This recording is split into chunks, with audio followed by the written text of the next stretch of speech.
खुली सोच, खुली राह, खुला हरे करमान, युवाओं की पहचान है उनका अपना आसमान। नमस्कार दर्शकों, आप देख रहे हैं युवा कार्यक्रम और मैं हूं आपके साथ हिमांशी शर्मा। आज हम बात करने जा रहे हैं एक ऐसे विषय पर जो हर युवा के सपनों, उम्मीदों और आत्मविश्वास से जुड़ा है, हमारा खुला आसमान। और इसी खूबसूरत चर्चा को आगे बढ़ाने के लिए हमारे साथ मौजूद हैं आरएएस अधिकारी सीमा तिवारी जी, जो मेडिकल और हेल्थ डिपार्टमेंट में असिस्टेंट डायरेक्टर के रूप में महत्वपूर्ण जिम्मेदारियां निभा रही हैं और निरंतर रूप से जनसेवा से भी जुड़ी हुई हैं।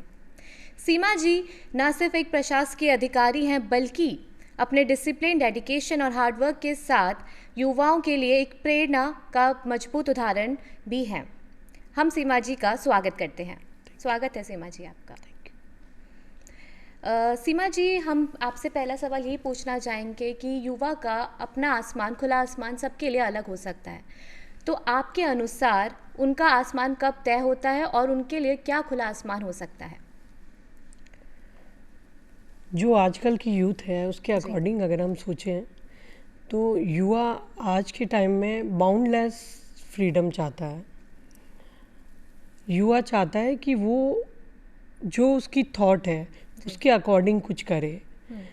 अगर हम किसी चीज़ को उस पर थोपना चाहें, या जो एक समय था, जैसा कि आप जानते हैं कि पहले एक समय था जब पेरेंट ही बच्चों के लिए डिसाइड कर लेते थे कि वो इस स्ट्रीम में जाएंगे या वो इस फील्ड को चूज़ करेंगे, लेकिन आज टाइम ऐसा नहीं है। आज के जो युवा हैं उनके खुद के अपने थॉट्स हैं और उस थॉट के अकॉर्डिंग वो जो करना चाहते हैं पेरेंट्स को उसमें सपोर्ट करना चाहिए।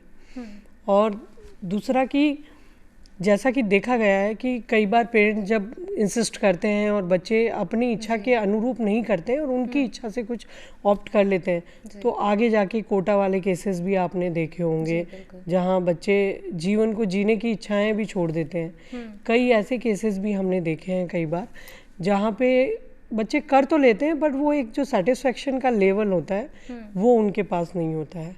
तो बेटर है कि उन्हें अपनी थॉट के अनुसार, उनकी जो विश है उसके अनुसार उनको उनका फील्ड ऑप्ट करने दें।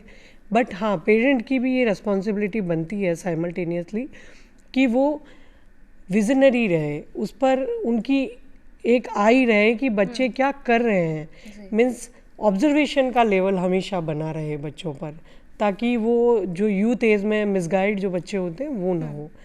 बाकी चूज़ करने का जो अधिकार है वो युवा को खुद को होना चाहिए, क्योंकि बाउंडलेस फ्रीडम और बाउंडलेस अपॉर्चुनिटी युवा जो है वो प्रेफर करता है।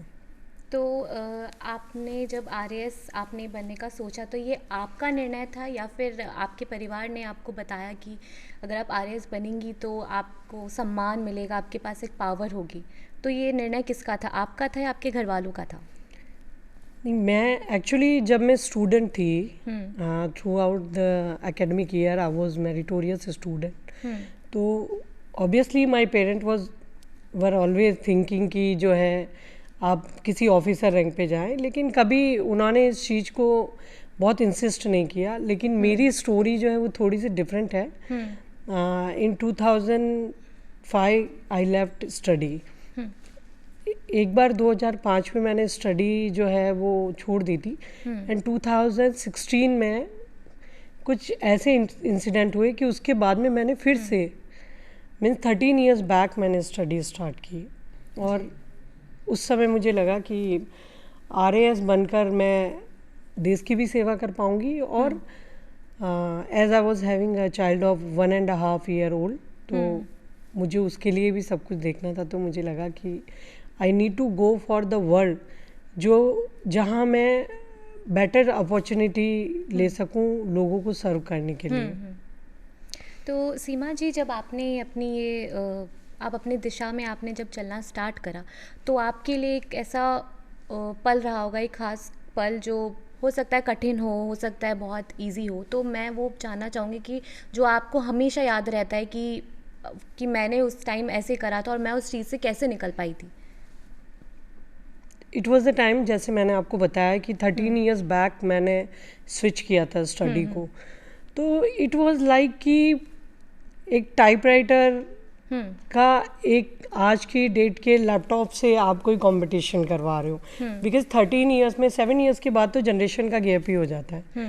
तो I was having a big gap between जिन कॉम्पिटिटर्स के साथ मुझे कंपटीशन में बैठना था, तो वो मेरे लिए एक बहुत बड़ा चैलेंज था। But I prepared everything in do and die वाले तरीके से मैंने किया था। तो 18 to 19 आवर्स की स्टडी एक इतने लंबे ब्रेक के बाद में फिर से करना, ये मेरे लिए बहुत टफ टाइम था।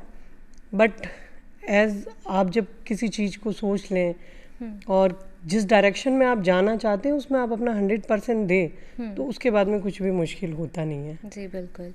तो आजकल के युवा जो हैं वो सोशल लाइफ से बहुत इन्फ्लुएंस हो जाते हैं, जैसे कि इंस्टाग्राम है, फेसबुक है, उस पे वो लोगों को देखते हैं कि हमें ये भी करना चाहिए, तो वो इतना कंफ्यूज हो जाते हैं, जो उनका एक दिशा होती है, उनका जो एक पाथ होता है कि मुझे इस पे चलना है, वो उससे डिस्ट्रैक्ट हो जाते हैं। तो उससे बचने के लिए उनको क्या करना चाहिए? करियर ओरिएंटेड रहने के लिए, जैसा कि आज के दिनों में तो आपने देखा होगा कि पेरेंट क्लास 9 से ही बच्चों को उस डायरेक्शन में प्रिपेयर करना शुरू कर देते हैं जिस डायरेक्शन में वो जाना चाहते हैं। तो सबसे पहले तो ये रिस्पॉन्सिबिलिटी पेरेंट्स की बनती है कि वो अपने बच्चे की पोटेंशियल को पहचाने। वो एकेडमिक बहुत ज़्यादा साउंड है या स्पोर्ट्स में बहुत ज़्यादा साउंड है या और कोई ऐसी एक्टिविटी जिसमें उस बच्चे का इंटरेस्ट हो, क्योंकि मैक्सिमम टाइम पेरेंट अपने बच्चों के साथ रहते हैं और वो सिंस बर्थ वो उनकी सारी एक्टिविटीज़ को देखते हैं। तो ऑब्जर्वेशन का लेवल सबसे पहले तो पेरेंट का बहुत हाई होना चाहिए, जिससे वो ये ऑब्जर्व कर पाए, उस दिशा में बच्चों को वो थोड़ा मोटिवेट करें।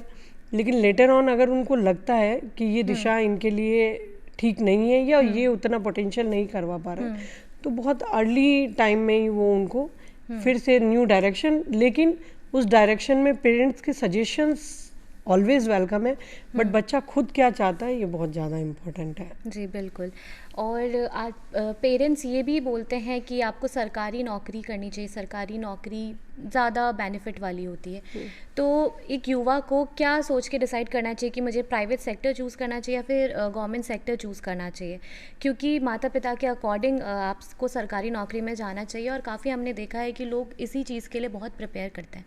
तो आपके अनुसार हमें किस चीज़ पे निर्भर रह के ये डिसाइड करना चाहिए कि हमारे लिए क्या बेनिफिशियल है? हर तरह का जो जॉब अपॉर्चुनिटी होती है, whether it is government sector, private, cooperative, what ever the sector is, उसमें हर चीज़ के अपने प्रोज एंड कॉन्स होते हैं। जैसे कि तो सबसे पहले तो आपको वो डिसाइड करना पड़ेगा कि व्हाट आर योर प्रायोरिटीज़। जैसे कि गवर्नमेंट जॉब है, अगर उनके प्रोज अगर अपन देखना चाहें तो जॉब सिक्योरिटी है ना। दूसरा ये है कि आपका वर्क बैलेंस बना हुआ रहता है, बिकॉज एक फिक्स टाइमिंग होता है आपका। तीसरा अगर अपन ये देखें कि उसमें आप पब्लिक को सर्व कर पा रहे हैं, where there is no profit, आपको वहाँ प्रॉफिट की थॉट लेके नहीं चलना है, वहाँ आपको पब्लिक सर्विस देनी है, जो कि एक बहुत बड़ा सेल्फ सेटिस्फेक्शन होता है। और अगर इन तीनों को ये जो इनके बेनिफिट है, वैसे ही अगर हम प्राइवेट सेक्टर के बेनिफिट्स देखें तो वहाँ आपको सैलरी हाइक जो है वो बहुत बड़ा मिलता है। बिल्कुल। और आपके जो प्रमोशंस होते हैं वो आपके वर्क पर होते हैं कि आप कितना वर्क कर रहे हैं, आपकी मेरिट्स जो है वो आपकी डेडिकेशन पे डिसाइड होती है। वेयर एज गवर्नमेंट जॉब में आपकी मेरिट्स जो है वो आपकी हायरार्की से जो जैसे जैसे ईयर्स और उनके अकॉर्डिंग ही आपकी वो होती है।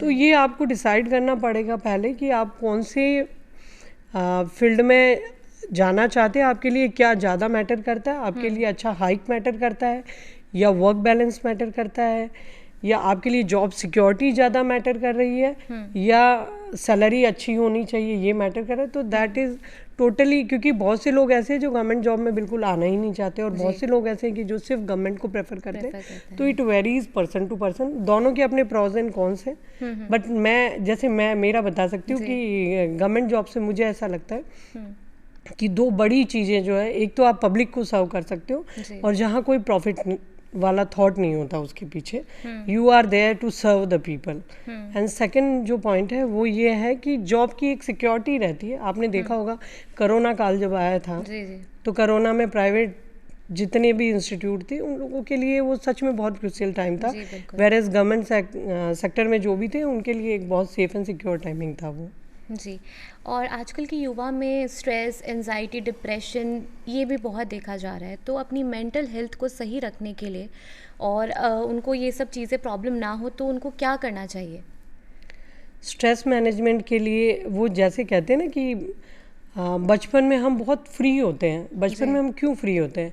Because we are not worried about the anxieties of future, पता and भी नहीं neither, होता कि yes, एंजाइटी है भी क्या। neither we are thinking about the past. Means worries and anxiety दोनों से ही हम बिल्कुल अलग होते हैं। वो उनके बारे में कोई थॉट ही नहीं होता, तो वी फील वेरी फ्री। क्योंकि बचपन में हम कुछ खेलते भी हैं, हमारी कुछ हॉबीज होती हैं। We don't think about task and task only.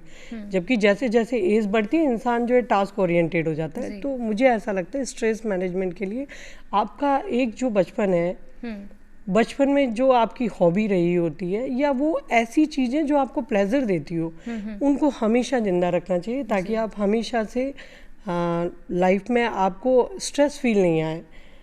कुछ चीज़ें ऐसी जहां आप जाकर सब कुछ भूल जाएं। जैसे मैं ये बता सकती हूँ कि मॉर्निंग आवर्स, अगर मॉर्निंग में 1 आवर आप सिर्फ अपने लिए निकालें, जिसमें कि और कोई नहीं हो, आपको लगे कि ये मेरे लिए, जहाँ या आप कोई स्ट्रेस ट्रेनिंग कर सकते हैं जी। इस तरह का कुछ हो लाइफ में, जो एटलीस्ट 1 आवर तो दिन में ऐसा हो जो आपके स्ट्रेस को, आपके वर्क को, सबको बैलेंस कर सके। और जैसे कि आजकल के युवा फाइनेंशियल इंडिपेंडेंस को ज़्यादा प्रेफर करते हैं। वो सोचते हैं कि हम कॉलेज में जाके अगर हम इंडिपेंडेंट रहें तो वो ज़्यादा ज़रूरी है, तो वो लोग फाइनेंस के पीछे ज़्यादा भागते हैं। तो आपके अनुसार हमें फाइनेंशियल इंडिपेंडेंस के बारे में सोचना चाहिए, या फिर हम जिस चीज़ को हमें अपने करियर के दिशा में जाना चाहिए और अपने पैशन को फॉलो करना चाहिए? एक थॉट है बहुत ही फेमस, जिसमें ऐसा कहा गया है कि अगर आप 20s में हैं जी। और आपकी सोच जो है पूंजीवादी नहीं है, तो मतलब like you are not successful. और अगर आप 40s को पार कर चुके हैं और उसके बाद में आप सोशल नहीं हैं, तब भी आप सक्सेसफुल नहीं हैं। लाइक एवरी एज है देयर ओन वे।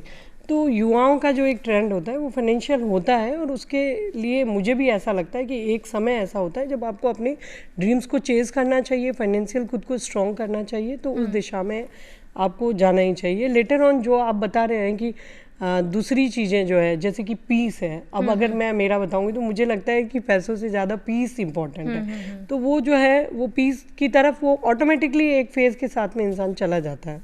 जी।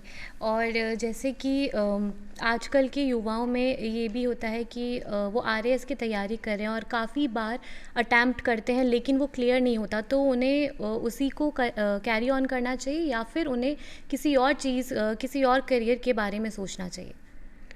इसका आंसर थोड़ा सा मैं पहले से स्टार्ट करूंगी ऐसे कि जब आप आरएस की प्रिपरेशन कर रहे हैं, तो सबसे पहला थॉट आपके दिमाग में ये होना चाहिए, आरएस, इधर आरएस और एनी सिविल, यूपीएससी, अगर आप कुछ भी सिविल सर्वेंट के लिए तैयारी करें, तो आपके दिमाग में ये थॉट होना चाहिए कि हमें तब तक लेबर करना है, तो हमें तब तक स्टडी कॉन्स्टेंटली करनी है जब तक हमारा फाइनल सिलेक्शन नहीं हो जाए। क्योंकि प्रयास कोई मायने नहीं रखता, इस एग्ज़ाम में आपका जो है सफलता ही मायने रखती है। Whether you attempt 4 time interviews, आपने 4 टाइम इंटरव्यूज़ दिए हैं, बट लास्टली आप सेलेक्ट नहीं हुए हैं, तो nobody will call you RAS और आईएएस, है ना। तो इसमें सबसे ज़्यादा इम्पोर्टेंस है कि आप सफल कब हो रहे हैं। तो सबसे ज़्यादा ज़रूरी है, एक तो आपको पेशेंस होना चाहिए। पेशेंस के साथ में आपको ये रहना है कि मुझे लॉन्ग स्टडी करनी है, तो लॉन्ग स्टडी के अकॉर्डिंग ही आप अपनी फैमिली कंडीशन, सिचुएशन सारी चेक कर लें कि मैं इतने ईयर्स तक पढ़ूंगा या पढ़ूंगी, तो मेरे पास वो उतना स्पान है कि नहीं है। ऐसा नहीं कि 1 साल आप बहुत ज़्यादा जम के पढ़ रहे हैं, फिर आपका सिलेक्शन नहीं हो रहा है, और हो भी गया है तो 2-3 ईयर्स तक आपकी पोस्टिंग नहीं हो रही है और आप बीच में स्ट्रेस्ड में आ जाए। तो मेंटली आपको बहुत ज़्यादा पहले प्रिपेयर होना चाहिए कि हमें सिविल सर्विस में जाना है, तो वी नीड सच टाइम। और एक बार आप प्रिपेयर करते हैं, और जैसा आपने पूछा कि अगर वो 1 टाइम देता है, 2 टाइम देता है, और अगर 2 टाइम्स देने के बाद में उसका सिलेक्शन नहीं होता है, तो फिर मैं ये प्रेफर करती हूँ कि you should decide the short term and long term goal simultaneously. फिर आप साइड में जो और कॉम्पिटिशन्स हो रहे होते हैं, तो उस कॉम्पिटिशन एग्जाम को भी आपको देना चाहिए। अगर आप सिक्योर हो जाते हैं, जैसे मैं मेरा ही बता रही हूँ कि मेरा 2nd ग्रेड में सिलेक्शन हो गया था, आई जॉइंड दैट जॉब, और 1 मंथ के बाद में मैं लीव पे होके और फिर मैंने आरएस की प्रिपरेशन की थी। तो आई वॉज वेरी काम, मुझे बहुत, मैं कूल थी कि हाँ मेरा सिलेक्शन हो जाएगा, बट अगर नहीं भी होता है तो I am secure, I will go and join my job. तो लाइक आपको अगर बार बार अटेम्प्ट में भी आप सेलेक्ट नहीं हो रहे हैं 2-3 टाइम्स में भी, तो फिर आपको एक बार अपना शॉर्ट गोल जो है वो अचीव करना चाहिए और फिर आपको लॉन्ग गोल के लिए जाना चाहिए। तो आप अभी आरएएस अधिकारी हैं, तो आप इस पोजीशन पे रह के इतनी काम और कंपोस्ट कैसे हैं? लाइक आप काफ़ी काम और आपके ऊपर बहुत ज़्यादा जिम्मेदारियां भी हैं, लेकिन आप उसको बहुत कामली हैंडल कर लेती हैं, तो उसका क्या सीक्रेट है? सीक्रेट तो कुछ नहीं, लेकिन हाँ जैसे जैसे हम इस वर्क को करते हैं वैसे वैसे आप में पेशेंस आ ही जाता है। और अगर आप पेशेंसफुल नहीं हैं तो मुझे ऐसा लगता है कि इस पोस्ट को हैंडल करना बहुत मुश्किल है, बिकॉज मल्टी डायमेंशंस होते हैं, मल्टी टास्क होते हैं आपके पास में, और कितने तरह के दिमाग जो हैं एक दिन में आपसे आके मिलते हैं। तो सभी को आपको उसी लेवल पर हैंडल करना होता है। साइमल्टेनियसली आपको ये भी देखना होता है कि चीज़ें बैलेंस चले, नॉट ओनली इन प्रोफेशन, आपकी पर्सनल लाइफ में भी चीज़ें बैलेंस चले। तो उसके लिए कामनेस, ये तो कामनेस एंड पेशेंस, ये तो की फीचर्स हैं अगर आप इस जॉब में रहना चाहते हो तो। क्योंकि वर्किंग आवर्स भी ज़्यादा होता है हमारा, तो वर्किंग आवर्स में भी ऑब्वियसली जब आप मेंटली और फिजिकली टायर्ड होते हैं तब भी आपकी चीज़ें हेवे होने लग जाती हैं। तो अगर आप काम नहीं है और पेशेंसफुल नहीं है, हाँ, और जैसा मैंने पहले बताया था कि आपकी कोई भी हॉबी हो तो उसको आपको हमेशा, आपके अंदर वाला जो बचपन है उसको हमेशा जीवित रखना चाहिए। तो I play my game daily in morning, और स्ट्रेस ट्रेनिंग भी मैं डेली करती हूँ ताकि मेंटली एंड फिजिकली हम थोड़ा फिट रह सकें। जी, जैसे आजकल युवाओं के अंदर फोमो बहुत देखा जाता है, इवेंट्स, ट्रेंड और अपॉर्चुनिटीज़ का, कि उनके अंदर एक डर देखा जाता है कि हम उस ट्रेंड के साथ चल रहे हैं या नहीं चल रहे हैं। तो उस डर से निकलने के लिए, उस फियर को कंट्रोल करने के लिए उन्हें क्या करना चाहिए? एक्चुअली डर वो एक वर्ड है, आपको पता है ना, जैसे डर के आगे जीते हैं। एक बार जब तक आप कुछ कर नहीं लेते तब तक आपको उसका फोमो हमेशा ही बना रहेगा। लेकिन जिस अपॉर्चुनिटी को, अगर आप उस फोमो से बाहर आना चाहते हैं तो you are suppose to decide, either you will chase until you get that, और या फिर आप बीच में क्विट करेंगे तो हमेशा ही वो फोमो बना ही रहेगा। तो जो अपॉर्चुनिटी आप लेना चाह रहे हैं, सबसे पहले तो आपको ये डिसाइड करना पड़ेगा कि do I have that potential और नॉट। और अगर आपको कहीं भी लगता है कि ये पोटेंशियल हमारे अंदर है तो फिर आपको उसको उसी लेवल से अपना 100% दे के और चीज़ करना चाहिए। और अगर जैसा मुझे लगता है, जैसे मैंने आपको बताया कि 13 ईयर्स बाद में मैंने स्टडी को स्विच किया था, बट पूरा 100% दिया तो सक्सेस मिली, और पहले ही अटेम्प्ट में मिली। तो वैसे ही अगर आप अपॉर्चुनिटी, मतलब आप 100% दो नहीं और फिर अफसोस के लिए बैठो, तो that is not the truth कि भाई आपको वो मिली नहीं। तो you are suppose to do whatever requirements are there according to that opportunity, वो आपको पूरी देनी चाहिए। और पूरी देने के बाद भी अगर कुछ ना हो तो अफसोस, मुझे नहीं लगता कि अफसोस रहता है उसके बाद में। तो सीमा जी, आपकी जो ये लाइफ है, इसमें आप अपने लिए कैसे समय निकाल पाती हैं कि आप जब उठती हैं तभी आप फाइल वर्क करना स्टार्ट कर देती हैं, या फिर आप अपनी जो फैमिली रिस्पॉन्सिबिलिटीज़ हैं उन पे भी थोड़ा फोकस करती हैं? फैमिली रिस्पॉन्सिबिलिटीज़ तो बहुत बहुत ज़रूरी है। वैसे तो देखो, जो नाम पद प्रतिष्ठा है वो सारी इस जॉब से होती है, लेकिन अगर आप फैमिली आपकी डिस्टर्ब है या आप फैमिली में खुश नहीं है तो फिर मुझे ऐसा लगता है कि, क्योंकि जॉब आपकी पूरी लाइफ नहीं होती है, job is a part of your life.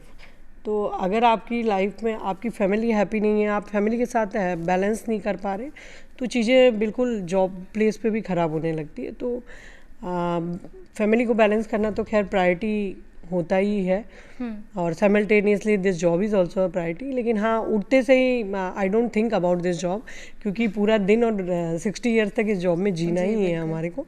But उठते ही तो सबसे पहले मैंने जैसा आपको बताया कि जो मेंटल स्ट्रेस को कंट्रोल करे, जो हमें हैप्पी दे, जो चीज़ें हमारे हैप्पी हार्मोन्स को रिलीज़ करें, वो मैं सबसे पहले करना प्रेफर करती हूँ। जो भी मेरा मॉर्निंग शेड्यूल है, I go to play games and all, और उसके बाद में स्विच करके, और जैसे ही ऑफिस आवर्स स्टार्ट होता है then I switch to that portion, और फिर तो एक बार फैमिली के बारे में कुछ भी याद नहीं रहता है, लेकिन जैसे ही घर आते तो फिर से उसको बैलेंस करना और वो रहता है। तो सीमा जी, इस कार्यक्रम को समाप्त करने से पहले हम एक रैपिड राउंड करेंगे।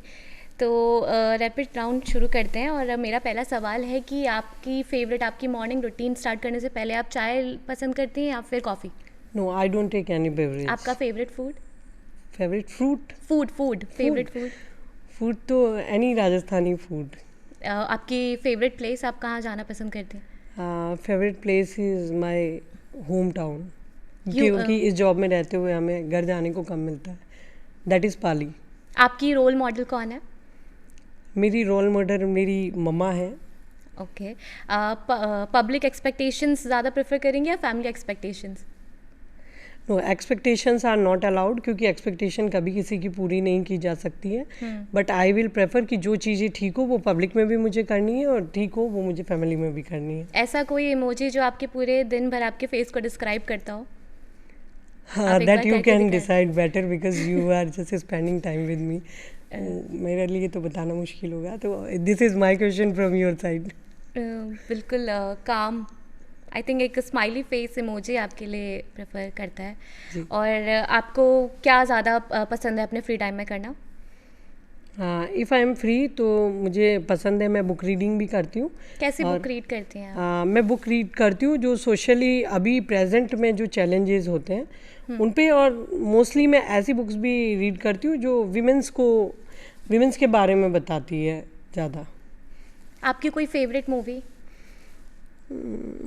फेवरेट मूवी तो बहुत लंबा समय हो गया मूवी देखे हुए। अच्छा, तो आपका एक फेवरेट सॉन्ग?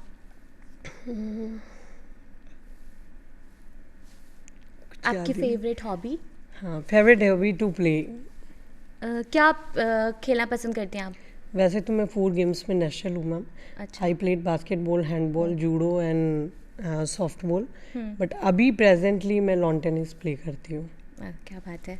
और आपको अपने डेस्क पे सबसे ज़्यादा फाइल्स पसंद है या फिर चाय के कप? टी कप्स तो as I don't take, but files में रहने नहीं देती हूँ मैम। जैसे ही फाइल्स आती है मेरे पास, I dispose that as soon as I can do.